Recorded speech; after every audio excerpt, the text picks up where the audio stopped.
ஓம் சாந்தி. நாம் உண்மையான மனதுடன் தந்தைக்கு உதவியாளராக இருக்கும் ஆத்மா. நாம் சமீபமான மற்றும் சமமான ஆத்மா. நாம் அமைதியின் சக்தி மூலம் எதிர்மறையை நேர்மறையாக மாற்றம் செய்கின்ற ஆத்மா. சத்தியத்தின் சேர்க்கை ஞான மார்க்கத்தில்தான் ஏற்படுகின்றது. இப்போது நாம் சத்திய தந்தையின் சங்கத்தில் அமர்ந்திருக்கின்றோம். தந்தையின் நினைவில் அமர்வது என்றால் சத்சங்கம் செய்வதாகும். ஒரு சத்தியமான தந்தை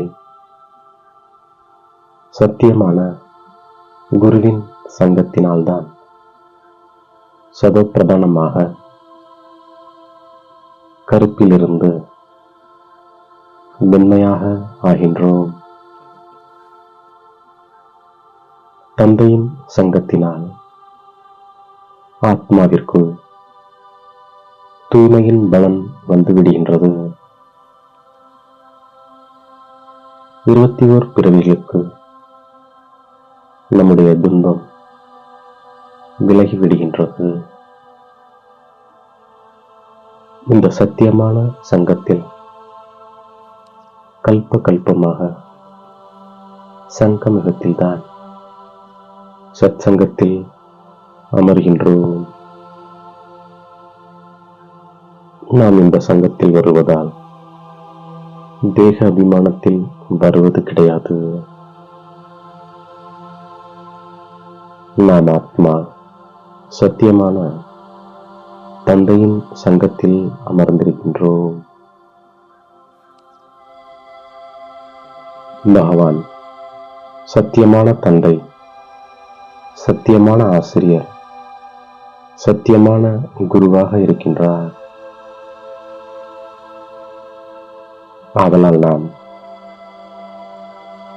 நம்மை ஆத்மா என உணர்ந்து தந்தையை நினைவு செய்கின்றோம். நினைவின் மூலம்தான் நம்முடைய விகர்மங்கள் விநாசமாகின்றன. இது சத்தியத்தின் சங்கமாகும். இப்போது நம்முடைய சங்கம் சத்தியமான தந்தையுடன். இதன் மூலம் நாம் தமோ பிரதானத்திலிருந்து சதோ பிரதானமாக ஆகிவிடுகின்றோம். தந்தை ஒருமுறை மட்டுமே வருகின்றார். இப்போது ஆத்மாவிற்கு பரமாத்மாவுடன் சங்கம் ஏற்படுவதால் 21 பிறவிகளுக்கு நாம் அனைத்தையும் கடந்து சென்று விடுகின்றோம். தந்தையுடன் நமக்கு சங்கம் ஏற்படுவதால் நாம் சதோப்பிரதானமாக ஆகிவிடுகின்றோம். தந்தை எப்போதுமே பரந்தாமத்தில் வசிக்கின்றார். அவர் பிறப்பிறப்பில் வருவது கிடையாது. நாம் சத்தியமானவருடன் தொடர்பு வைத்து நினைவு செய்கின்றோம். ஆத்மாவும் அற்புதமானது, பரமாத்மாவும் அற்புதமானவர், உலகமும் அற்புதமானது. நாம் முழு நாடகத்திலும் ஆல்ரவுண்ட் பார்ட் நடிக்கின்றோம். ஆத்மாவாகிய நமக்குள் 84 பிறவிகளின் பாகம் அடங்கியிருக்கின்றது. இப்போது ராவணன் நமது பலத்தை அபகரித்துக் கொண்டான். பிறகு நாம் அந்த ராவணன் மீது வெற்றி பெற்று பலவான் ஆகின்றோம். நாம் எவ்வளவு சத்தியமான தந்தையை நினைவு செய்கின்றோமோ அவ்வளவு பலவானாக ஆகின்றோம். முழு உலகத்தின் மீதும் நாம் அதிகாரம் செலுத்துகின்றோம். எப்படி தந்தை சர்வ சக்திவானாக இருக்கிறாரோ அதுபோல் நாமும் சர்வ சக்திவானாக ஆகின்றோம். உலகின் மீது நாம் ராஜ்யம் செய்கின்றோம். நம்மிடமிருந்து அதை யாராலும் அபகரிக்க முடியாது. நாம் யோக பலத்தினால் உலகத்தின் எஜமானராக ஆகின்றோம். நாம் பிரஜாபிதா பிரம்மாவின் குழந்தைகள்,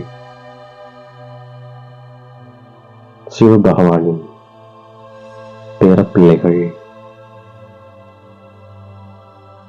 இது நினைவு யாத்திரையாகும். நாம் இப்போது ஞானச்சிதையில் அமர்ந்து தேவதா ஆகின்றோம். இது நம்முடைய மாணவ வாழ்க்கை. நாம் எழும்போதும் அமரும் போதும் நடமாடும் போதும் புத்தியில் இந்த ஞானம் இருக்கின்றது. தந்தை வந்து சத்தியுகத்தை ஸ்தாபனை செய்கின்றார். நாம் எஜமானர் ஆகிவிடுகின்றோம். சத்தியத்தின் சங்கத்தினால் நாம் உயர்ந்து செல்கின்றோம்.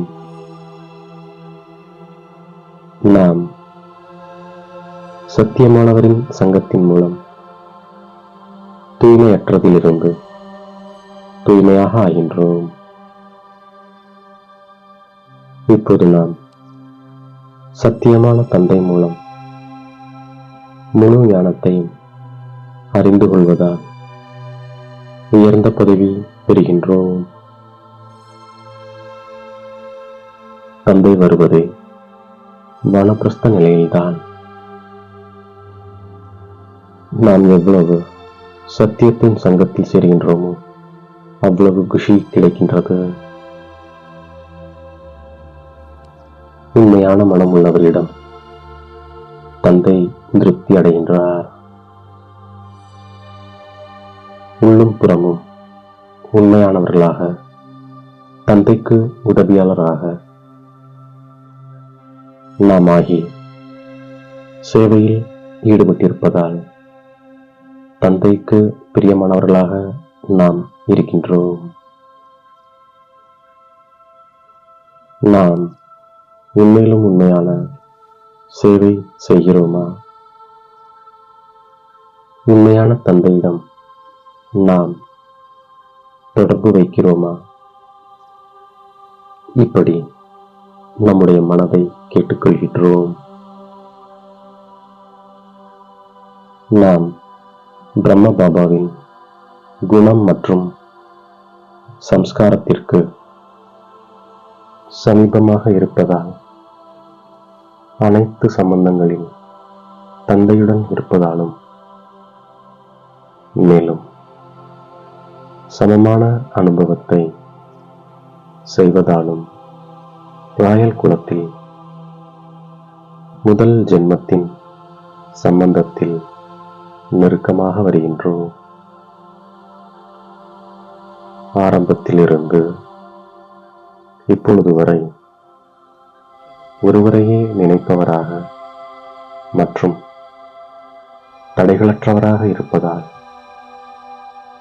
நாம் முதலில் வருகின்றோம்.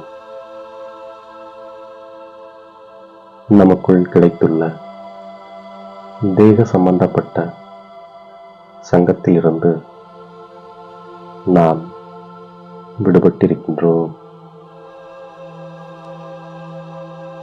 நாம் சத்தியமானவரின் சங்கத்தின் மூலம் தூய்மையாக ஆகின்றோம்.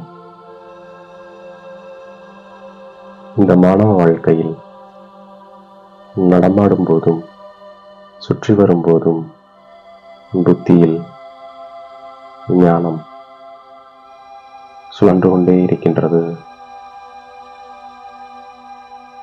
நோக்கம் குறிக்கோளை நினைவில் வைத்து நாம் புருஷார்த்தம் செய்கின்றோம். உண்மையான மனதுடன் தந்தையின் உதவியாளராகின்றோம். அவிபச்சாரி மற்றும் நிர்விக்ன மனோநிலையின் மூலம் முதல் ஜென்மத்தின் பலனை அடையக்கூடிய சமீபமான மற்றும் சமமான ஆத்மா நாம். அமைதி சக்தி மூலம் எதிர்மறையை நேர்மறையாக மாற்றம் செய்யும் ஆத்மா நாம். நம்மை தேடி கண்டெடுத்த இனிமேலும் இனிமையான தாயும் தந்தையுமாகிய பாப்தாதாவிற்கு கோடான கோடி நமஸ்காரங்கள். ஓம் சாந்தி.